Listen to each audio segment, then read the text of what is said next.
Welcome to another episode of the Modern Hotelier. We're excited to release this conversation with Zack Gharib, the president of Red Roof Inn. David, what were some of your favorite takeaways from this conversation? Yeah, I think for me, all of us kind of know the brands and, a lot of, I would say, 5-star Ritz-Carlton, all these things get thrown around. But to see what Red Roof is doing and to see their president so passionate about hospitality was very, very refreshing and really just we had a great conversation with Zack. Agree. And I loved how he talked about culture, being a center point for Red Roof and also the guest experience. You can clearly see he's not only passionate for his internal team, but also for the guests that stay with him as well. So overall, great conversation. Really enjoyed this one. Let us know what you think in the comments. Enjoy it. Welcome to the Modern Hotelier, the most engaged podcast in hospitality. Don't forget to like, follow, subscribe, and let us know in the comments what do you think about this episode. Steve, who do we have on the program today? Yeah, David, excited about today. We have on Zack Gharib, the president of Red Roof Inn. Welcome, Zack. How are we doing today? I am doing fabulous. Great to be with you guys. How are you? Great.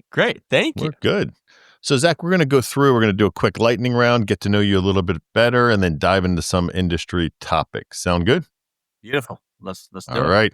Here we go. What's something you wish you were better at? Oh, my God. Maybe calling my kids more than once a day. Got it. All right. What's the most used emoji for you? The laughing emoji, for sure. Got it. What's a luxury you can't live without? My suitcase. All right. So if you had a time machine, you can go into the future or back to the past. Which way are you going and what year are you going to? I'm always looking ahead, man. I'm a futuristic kind of guy. I would love to go, in the future. With AI now and what's happening, what will happen in 2050? My God, I would love to know what will happen in 2050. That is true. So what's the best piece of advice you've received? I've gotten two of those. Honestly, when I started my first career, I met Mr. Marriott at one of the openings. I was at the full service Marriott in Indianapolis, and he came and shook our hands and my housekeeping team hands and congratulations, all that stuff.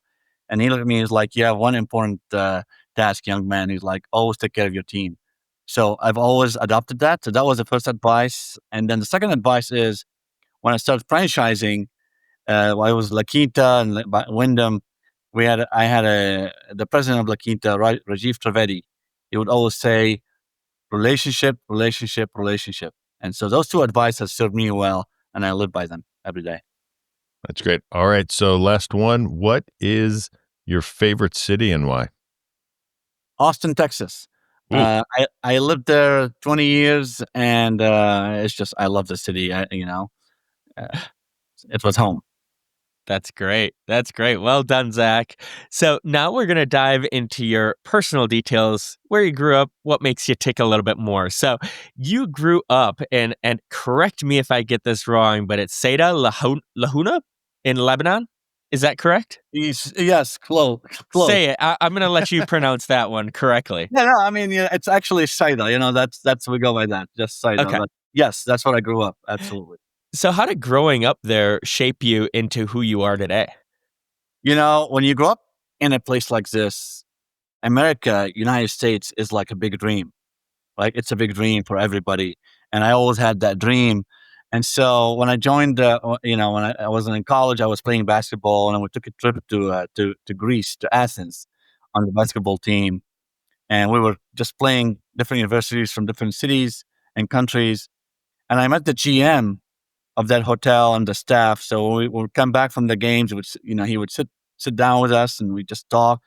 And it looked like he had a great time, man. He was having a great time and loved his job. It was my first hotel stay ever. It was my first hotel stay. And I'm like, man, I could see myself doing this. So that trip and that general manager transformed my life and let me take a step into coming to the United States to do my master's degree. And I'm just, it's been a great journey from there, really. So I joined great organizations from Marriott to La Quinta, Wyndham, Vacasa, Highgate. and now I'm at Red Roof. I couldn't be more proud and blessed with the journey for sure. That's awesome. So you touched on it, but you went to Lebanese American University. You got your master's in hotel and restaurant management. Kind of maybe take us a little deeper on how did you decide that's what you wanted to do and what led you to that university?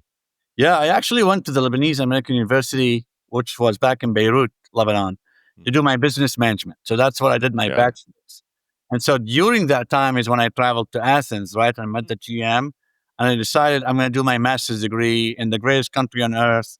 It has a great hospitality program. That's when I came to the United States to continue my education. And that's how I got in hotels. If you go back and ask my dad back in the days, it's like, all right, well, you're going to be a doctor or an engineer. And so that is like, it was a preset plan. But look, at the end of the day, I followed my passion. I could see myself doing something that I loved from the moment I experienced it. And, it's been a great journey that way. That's awesome.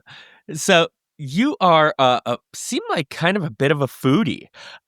You've said that your favorite dish of your mom's is chicken and rice, and like you said, you moved from Austin to now Columbus, Ohio. In a past interview, you said you were excited to explore the restaurants in Columbus. So now that you've been there for about a year, any recommendations for restaurants in Columbus, Ohio that you've come across that you love? Well, first, I want to give a shout out to my mom because she's still today, she remains the best cook I've ever had in my entire life. And I think she'll always be that way. But this is a pleasant surprise about Columbus. It really has a lot of great food spots. There's a place called Butcher and Rose. Cameron Mitchell here is famous. And he has a lot of restaurants in the Columbus area. And they range in levels. But Butcher and Rose is one of my favorite spots, and I think a lot of people will enjoy going there. But there's a lot of places. Martini, which is an Italian food. I always actually have dinners there, the business dinners at Martini. And I think everyone that's been there has always had a positive view. But there's a lot of also casual places. I would say Hubbard Grill is one of them. And, Mandrake Rooftop is always a good spot as well. Look at that. A few Yeah. options next time we're in Columbus. Now, were you able to Yeah, find some good yeah, barbecue? if you want to give my email out, I can become a AI agent for what restaurants. So, Now, were you able to find some good barbecue in Columbus? I know coming I from think Texas, that after might be 20 tough. years of eating barbecue in Texas, I haven't missed barbecue enough to really do that yet. But so I'm sure we will soon. But no, I have not. I have not. That's fair enough. Fair enough. Well, that's great, Zach. Now we're going to dive into your career, how you became the president of Red Roof Inns. So you started out your career in hotels, mostly on premise for Marriott. What did those early days teach you that you still take with you today? I think that was a really great foundation of leadership, of management that I've experienced. I think Marriott, to me, is definitely one of the top companies and organizations in our industry, if not the top, really. And me spending 7 years in different Marriott products, from extended stay residence inn to courtyards to full service, experiencing different level of leadership up to the experience I had was Mr. Marriott. That shaped my career, and it always taught me to hold very high standards in the way we deliver our guest experience, in the way we interact, with our team members and our stakeholders collectively. So that really set my career, I think, on the right footing. And from there, I went to La Quinta by Wyndham, which honestly I felt like what has one of the best cultures of really everyone is there to support each other, to help each other. We were very, very supportive of our franchisee community. So that really shaped my relationship culture, right? We always say in real estate, location, location, location. And the franchise world is the relationship is the word, and it pays off. I have now long-term standing relationships with a lot of great owners and franchisees within the industry, and they go a long way. I learn from them so much about business, about hospitality, as much as I can give them also support and guidance whenever I can. And then I went like I said, Highgate, which is a great organization, and I took a detour to the Airbnb business. from hotel business. So that I joined Vacasa, which is one of the largest vacation rentals in the industry, and I learned that part of it, which is a completely different model, right? And but it was a great experience to learn it. And the Red Roof opportunity came along. One of the board members, I knew one of the board members, and I decided to put my name in the hat, and here I am. I got the lucky number, the lucky That's call. great. That's great. Yeah, so take us a little deeper into that. So from La Quinta, which is part of Wyndham, then to Vacasa. You were at Vacasa when it went public. During that time, what was that like for you? That change from the hotel side to being at Vacasa? So there are two main changes that happened. One is after being 10 years on the road every week, joining Vacasa, I started working mostly from home. So that was, and I'm like, wow, I did not know that working from home was was such a comfortable thing, because you get in the routine of travel. So it's like it becomes part of your life. So that was a major thing. Look, I think operating within the walls of a hotel, where your housekeeper, your maintenance is there, the GM is there. It's a different kind of operation. Where on the vacation rental side, you got one person that's really going to different houses, making sure that these houses are good and set up for the guest experience. So I think the type of management and oversight is a completely different operation from that way, right? I would say this is the main difference in that aspect. But COVID put a spotlight on vacation rentals, as you guys remember. I mean, people couldn't go and share the breakfast, so they wanted a private area where they can cook or they can have a backyard. But you know what? That was 6 years ago. And now, honestly, I feel like hotels are back with Mhm. very strong. People want to go interact with other people other in the lobby or a breakfast and see that environment of high energy. And I think hotels offer that. And so I think that's where we are today. That's great. That's great. And so from Vacasa, as you kind of mentioned before, you went to Highgate as the VP, as senior vice president of operations, and then for the past year and a half, you've been the president at Red Roof. Can you tell us a little bit more personally what it means to be the president of Red Roof? Well, first, I'm going to say what it means to me to be a part of Red Roof Mm. itself. I mean, Red Roof is an iconic brand. I mean, even when I was with different organizations, before Marriott or La Quinta, or it doesn't matter, you always heard the word Red Roof. It was a household name.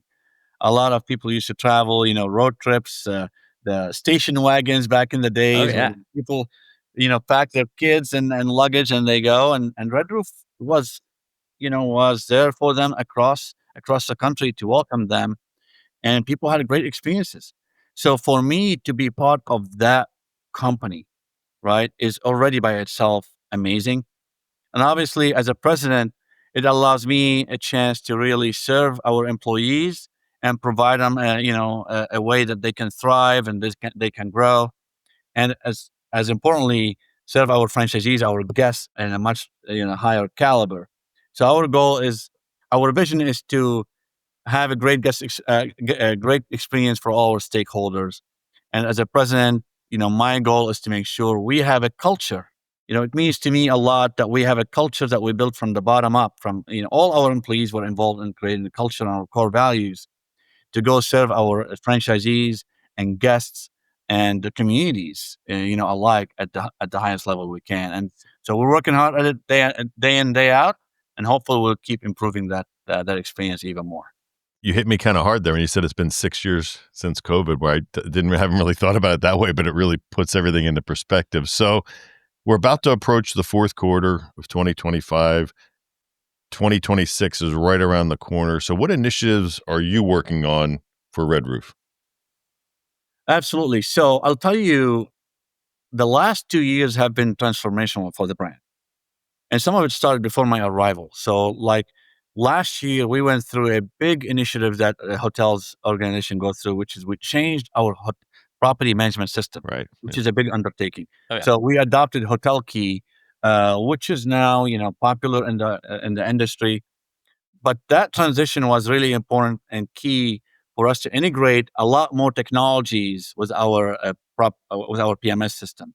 So So now as we look ahead, a couple of things that we're really working on is Hotel IQ, which is our AI-driven revenue management system, right? That's going to really optimize pricing, allow us to take all factors into consideration that really puts the best price at the right time for the right guest. And it serves well for the franchisees. It serves well for our guests that way. And that's really a big driver is our new revenue management system.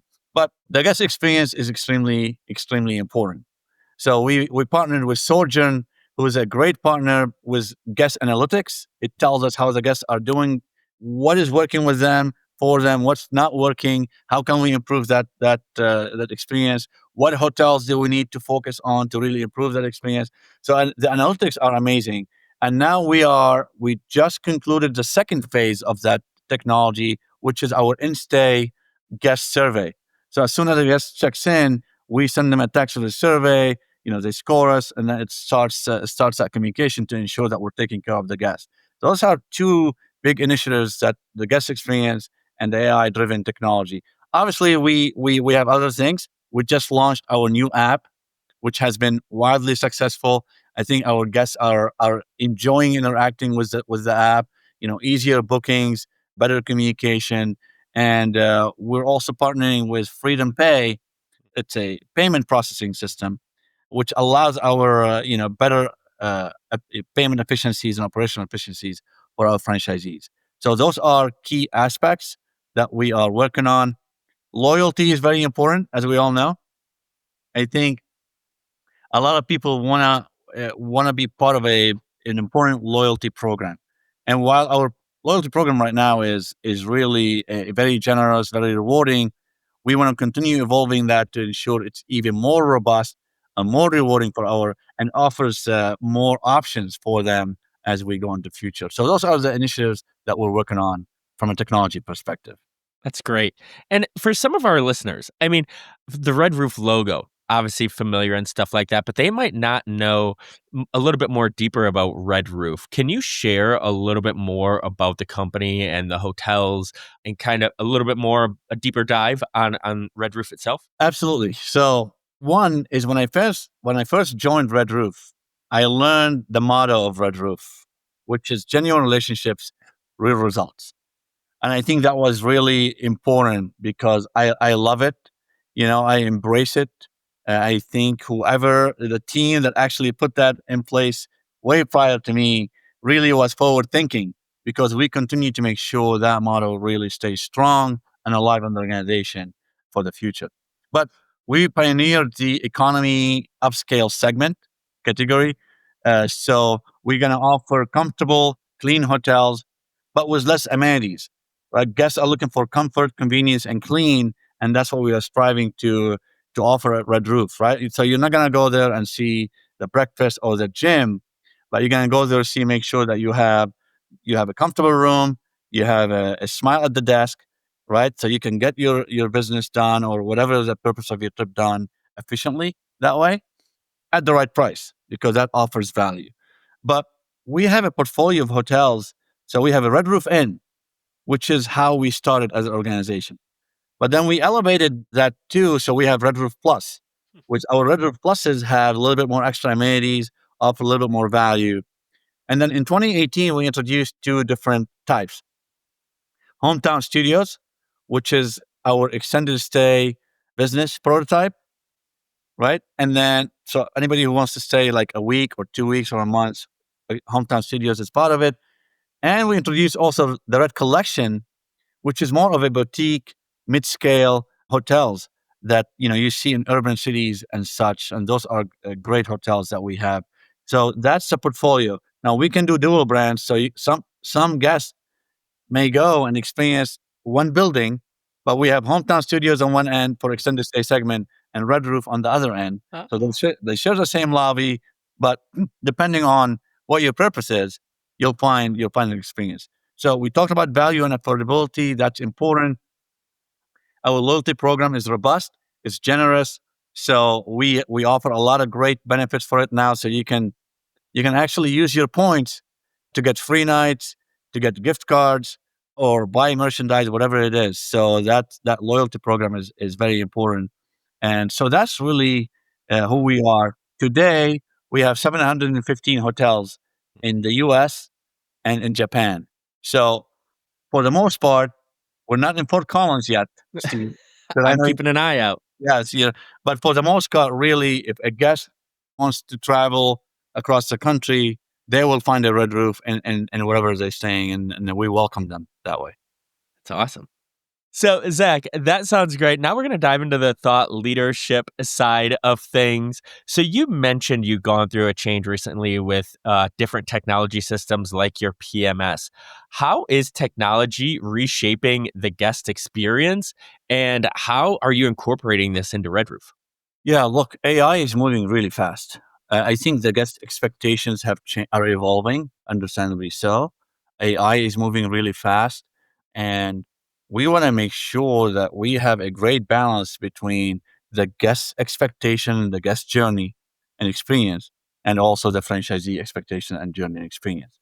So everything we do at Red Roof now, we study the return on investment from a guest perspective. What's the value proposition? And from a franchisee perspective. So we really evaluate the cost of anything we want to introduce at the hotel level at a brand standard. What is the cost to the owner, and what is the value to our guest? So Sojourn partnership really helps us understand that dynamic very well. One of the things that that I've started doing in 2025 is go on the Elevate tour, where I personally travel to different markets, meet with different owners, and speak with different guests in the lobbies as I'm Mm. checking in, or even I'm walking the hotels. So all that, I ask them, how's their experience? What can we do better? So I'm personally invested in this. From a human capital, obviously our team does that on a regular basis, but that social experience really helps us, target the guests very well of what they need.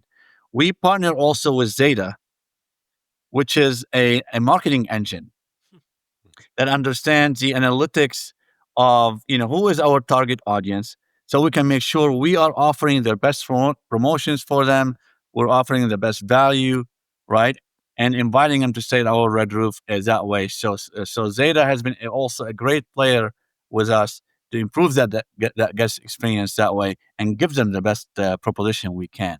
So those are from a guest experience perspective. No, that's great to hear. We were just talking recently in Miami about how a lot of, let alone presidents of companies, GMs don't get out and kind of interact with with the guest and things of that nature. So along So those lines, I'll tell you, David. Last week I was in Nashville, right? So I spent a couple of days in Nashville, and this week I actually traveled around our hotels in Columbus, here, Ohio, where our headquarters are, where I'm based, and we also traveled 2 days in Chicago, and it's an amazing getting out there and speaking with our franchisees and our guests. It's probably honestly, uh, uh, you know, other than also speaking with our team members at the corporate office, where I go in and speak to them every morning. I get my cup of coffee and go speak with our team members, see how their night was going, how's their morning going. But also being out there is just an amazing. yeah, I agree. And so along those same lines, like how are you, Red Roof, approaching staffing, training, retention, and what obviously has become more and more difficult labor environment? Yeah, so we are a franchising company. So we don't own and manage Right. hotels ourselves, right? All our 715 hotels are owned and managed by hardworking franchisees that are really delivering the guest experience that way. So the in hotel staffing is they are working hard on it from that aspect.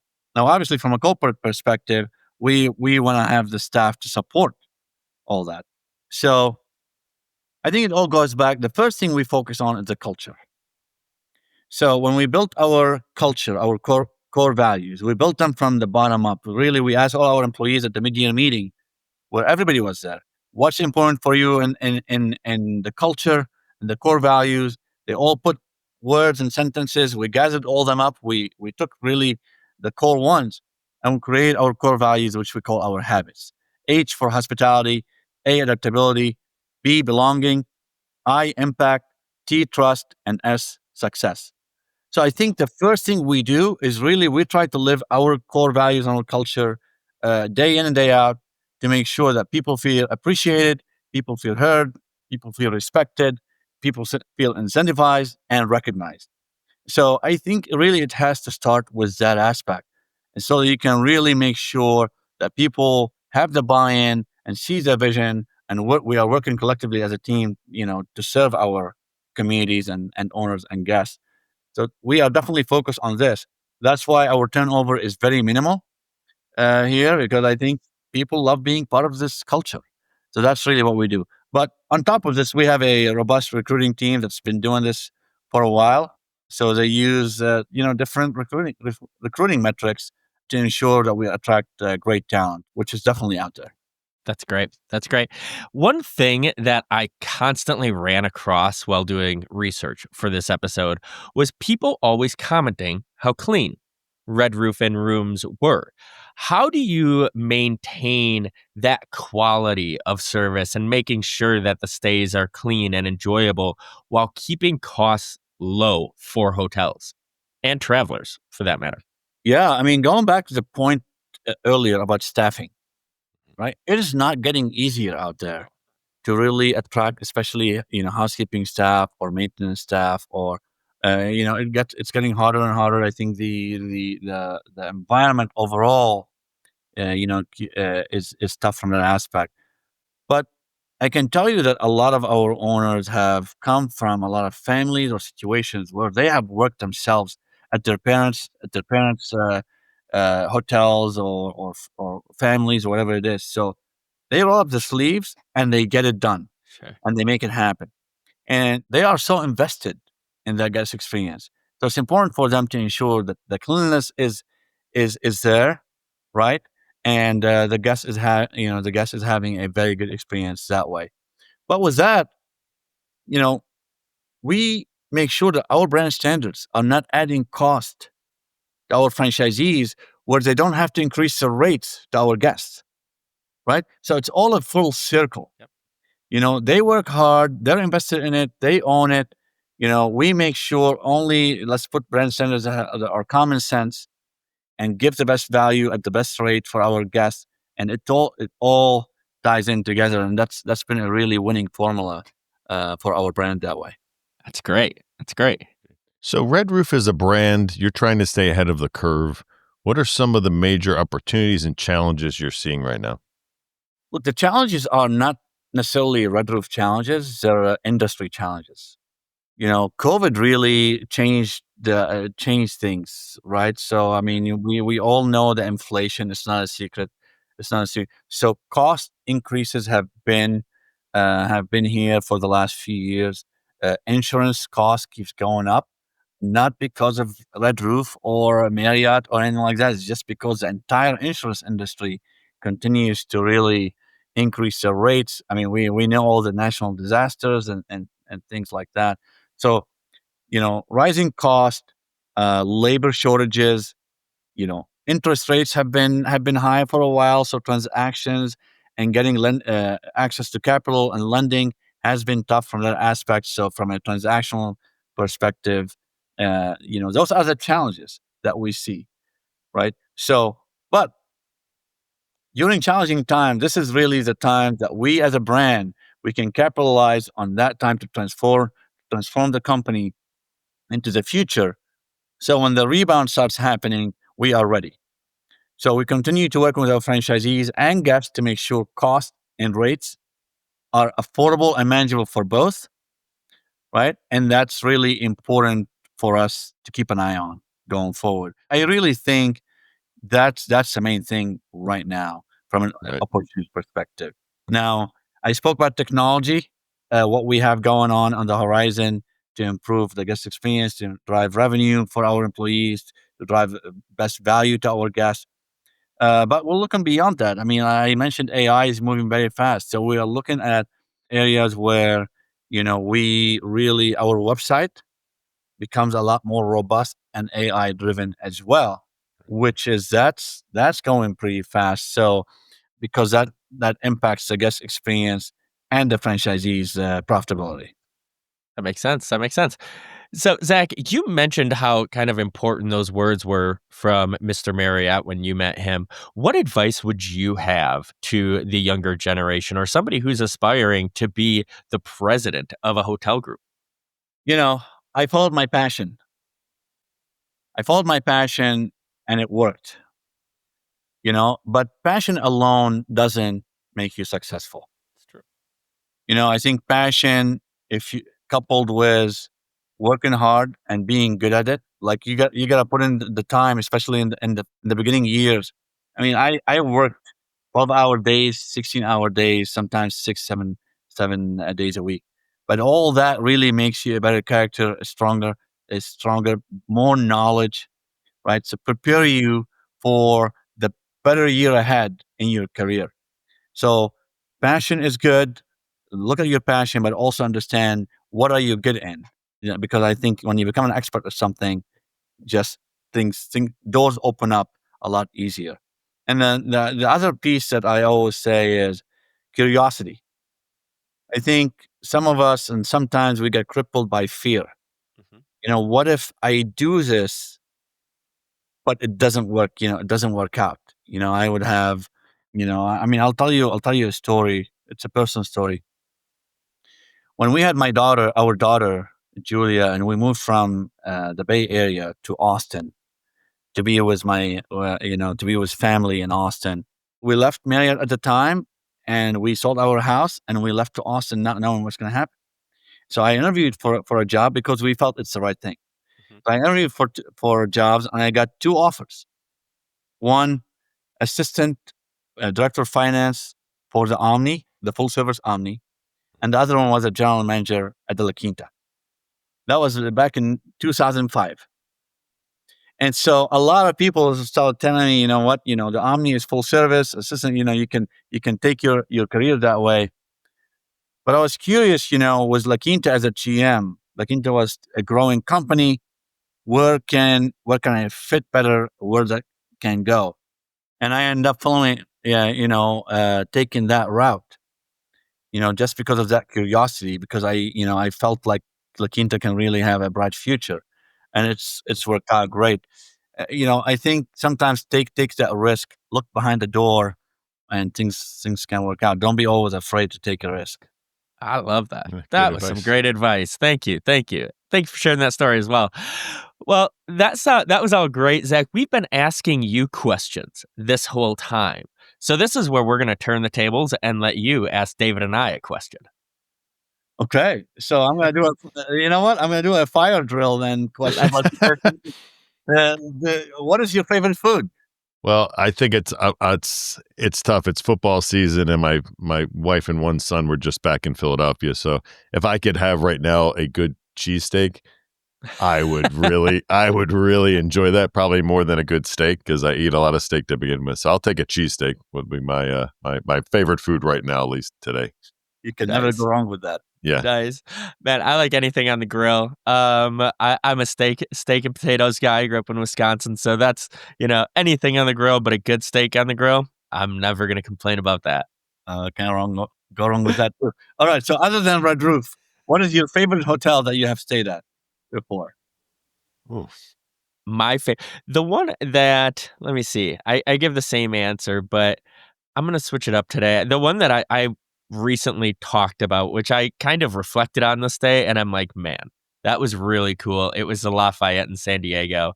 We went there for filming purposes and just had an overall awesome stay. It's one of the most unique hotels I've been to, and was kind of reminiscing about it recently to somebody else in San Diego. So that one is always one of my favorites, but yeah, just an incredible hotel. Yeah, and for me, I think I would say, probably because it was the first time I experienced it, but probably about 10 years ago, I got to stay at the Ritz Carlton in Berlin, and that was just a very unique. They had a very unique bar where, as you entered the bar, there was all these different types of flowers and spices, and what you were supposed to do is you were supposed to go and smell them, and then go to the bartender and say, "Hey, like I like the smell of this or that," and then it'd make you a drink. And the service was just great, and it was a good stay. So it was my first time at a Ritz Carlton, which was pretty cool. And in a great city. Very, very Correct. Yeah. important. Agreed. Yeah. All right. Well, one last question for you Oh guys. boy. You've been around a lot. You've interviewed a lot of people. Obviously, you've had tremendous success. Congratulations to both of you. Thank you. Thank you. If you have to give a person like me some advice or some final words that I can take away from this, what would that be? Oh man, just keep being you. You are a joy to speak to today, and you obviously have a great outgoing personality. I can clearly see why you're the president of Red Roof, and I love that you've talked about not only culture inside your company, inside of Red Roof, but also talking about the guest experience. It seems like those two things are really top of mind for you. Just keep being you. You've been a joy to talk to today, and you're one of our guests. That I'd love to grab a beer with and hang out with even more. So just keep being you, Zach. Thank you so much, Steve. I'll take you up on that one day. Deal. Yeah, and what I would say is like, look, I think we kind of serve a purpose in the industry in our eyes to really educate people and to connect people, and I think that a lot of hoteliers aren't taking as much time to do what you're doing. So we appreciate the time you're taking today to educate people and to kind of, we always talk about hospitality being more of a career than just a job. And I think the more people like you that we can interview and get your message out there on how you started and how you approach it, it's just super important. And this is not something we had, 10, 15 years ago. Podcasts weren't really a big deal, and people would maybe get an article in a magazine that you'd have to read, or maybe it'd be online. But this human touch of our industry and being able to talk to people like you, I think that would be my advice. Keep doing what you're doing. Kind of echo what Steve said. Just keep getting your message out there, because that just will, I think, enhance or promote to the next generation of hoteliers. David, that very well taken. Thank you so much for these words. I can tell you. I mean, I just want to say a last thing. These are the opportunities that I love. Obviously outside of traveling, because look, I mean, in 2025, we were voted number one. We got the number one spot on USA Today's Reader's Choice for best budget-friendly hotel in the United States. So we're very proud of that. The team has worked really, really hard, right? But it's these opportunities that allow us to really mention these kind of things and put us out there. And we are grateful, and I appreciate the opportunity. We appreciate you, Zach. So, our producer, John, he's been listening to this whole episode. We're going to kick it over to him for one more question, and then we're going to get you out of here. Very good. It's been a pleasure listening to your guys' conversation, and kind of building off of what David had mentioned in his last answer about this platform to educate and inspire hoteliers. My question to you is kind of along those lines. As somebody, you have visibility across a lot more hotels than probably any of our guests have had. So my question is, what do you see, if you can think of some like common denominators or things like that, what do you see the best franchisees or owners doing to set that transition to translate into success for them and their property? I think that's a great question, John. Look, I think when I talk to our owners and franchisees that are successful, and you ask them a question, why are you doing this? And there's always a common denominator, a common answer. If they answer it, you know that they're successful. And they tell you, because we love to serve our guests. And I see that, like, you look at a lot of the hotels that are really successful, that is the main thing. It's not, I mean, obviously every business wants to be profitable. Every business wants to drive revenue. Every business wants to grow different things. But in our industry specifically, that's what you see as a recipe for success from our owners. And they all deliver. That's the one thing. The second thing is, I don't have to do it by myself. I use the resources and the help that are available to me. So a lot of them use our brand resources, like revenue management services or sales services, whatever it is, right? Or even call center services, because they take that away from them, and they know experts are really delivering that results for them. So those are the two common denominators for really successful franchisees, and it's almost always that they achieve success when they have these two things. Very cool. That's great. Yes. Great. Well, that does it for another episode of The Modern Hotelier. This is where you, Zach, get to let people know how they can get in touch with you, how they can learn more about Red Roof. So plug away. Yeah. So look, I'm on LinkedIn, Zack Gharib, Zach with a K. And so I'm on LinkedIn. Feel free to reach out to me, in that aspect. Redroof.com is our website, right? We have opportunities there for every guest, wherever you're traveling, to go on redroof.com, experience our brands, our multiple brands that we discussed, and hopefully try to stay at one of our hotels to have a great, memorable experience. So we look forward to welcoming you across the nation. That's great. Well, that does it for another episode of The Modern Hotelier, the most engaged podcast in hospitality. Whether you're watching or listening, we appreciate you and hope to be with you again soon. Thanks for joining us, Zach. Thank you so much, guys. I appreciate it. You made it to the end of The Modern Hotelier. Thanks for watching or listening. The Modern Hotelier is produced by Modern Hotelier Media. Make sure to like and subscribe if you're listening on YouTube, or subscribe wherever you get your podcasts. If you know a good guest, sponsor, or have media needs, feel free to reach out to us at hello@themodernhotelier.com. Thanks and have a great day.